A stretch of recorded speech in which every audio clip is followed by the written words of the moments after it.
Today, we've got the new color options for the Z Fold 6 along with more confirmations on the specs, which may be disappointing for some of you, but hit subscribe now and we'll get right into it. So first up, for those of you that can't wait for the Fold 6, we've got another deal direct from Samsung where they're offering $100 in free credit when you purchase the Z Fold 5, and this is to celebrate Galaxy AI being added to the Fold. Now it's available for unlocked devices as well as those locked to a carrier, so I've placed the link down in the description below, or you can click the card in the top right corner.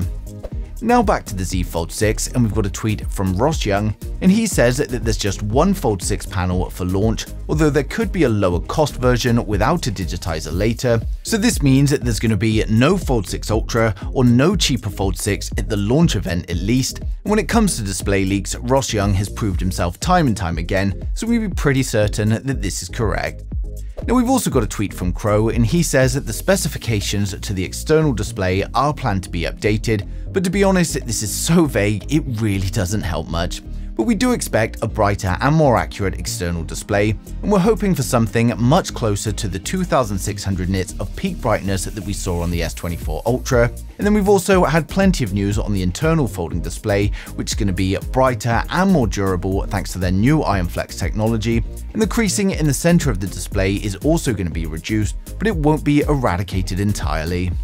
Now we've also got another tweet from Crow, and he says that Samsung are testing the Z Fold 6 camera with a 100 megapixel and a 50 megapixel sensor, but unfortunately there's a little bit more to it. Now the increased camera resolution appears to be for the Z Fold 6 Ultra and not for the standard Z Fold 6, and as we covered a few weeks ago, the Z Fold 6 Ultra isn't going to be a global release, and it's instead going to be for certain markets only, and as we know from Ross Young, it's not going to be available at launch.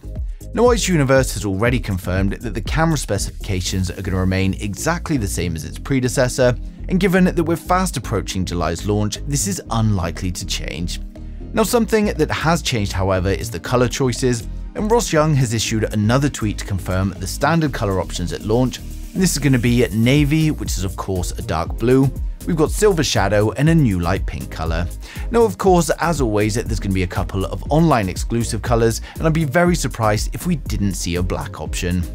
Now Samsung are clearly playing it pretty safe with the Z Fold 6 as they have done with the past few releases, and they're not changing anything drastically, and they're instead going step by step. Now of course, there will be plenty of upgrades like the new chipset, a better and brighter display along with increased strength and durability of the folding display, and the new form factor is a big bonus for me, but I have to say I'm a little bit disappointed with the lack of camera upgrades. Now for those excited for the Z Fold 6 though, we're now going to run through the full specs, design and the expected pricing to help you guys decide if it's worth the wait, so make sure you hit subscribe now and we'll get right into it. So with the Samsung Galaxy Z Fold 6, we get a 7.6-inch foldable 120Hz dynamic AMOLED display. While it's the same size as its predecessor, we're expecting improvements in brightness, color accuracy, as well as durability. It's coming with a resolution of 1812 by 2176, and it's going to be protected by Samsung's newest ultra-thin glass. Now there's also going to be less visible creasing in the center of the new foldable display, as well as water and dust resistance. For the external display, we get a 120Hz dynamic AMOLED protected by Gorilla Glass Victus 3. It's going to be a 6.2-inch display, and while the current resolution is unknown at the moment, Samsung are reportedly working on a much wider aspect ratio, and we're also going to see improvements to the brightness and color accuracy, and it will of course have a punch hole camera in the top center. Now the selfie cameras are going to be a 10 megapixel wide angle camera on the cover display, followed by a 4 megapixel under display camera on the internal display. Then over on the rear, it's a 50 megapixel primary camera, a 12 megapixel ultra wide, and then a 10 megapixel telephoto with 3x optical zoom. Now it's actually the same camera system used in the predecessor, but hopefully we will still see some improvements thanks to the software. It's going to be powered by the Snapdragon 8 Gen 3 globally, and we get 12GB of RAM with up to 1TB of storage, and this will of course be UFS 4.1. It's coming with a 4400 mAh battery, and while fast charging is still currently unknown, we're hoping for improvements to both wired as well as wireless charging. In terms of connectivity, we get advanced 5G, Bluetooth 5.3 and Wi-Fi 7, and then we also get ultra-wideband support, and it's coming with One UI 6 based on Android 14, and it's expected to launch from $1,850 in August 2024. So overall, the Z Fold 6 is looking like another minor upgrade to the Fold series. Again, they're focusing on software and user experience rather than completely redesigning the phone. Now personally, I'm starting to feel like Samsung are playing it a little bit too safe now, and the Fold is supposed to be a premium device and leading the way in terms of innovation, yet plenty of specs just don't match that.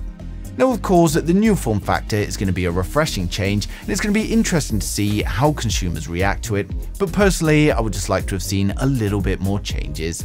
Now given its similarities from the predecessor, I also can't imagine anyone with a 5 is going to be rushing for an upgrade, but if you've got an older Fold or you're looking to get your first Fold, then it could be a great choice.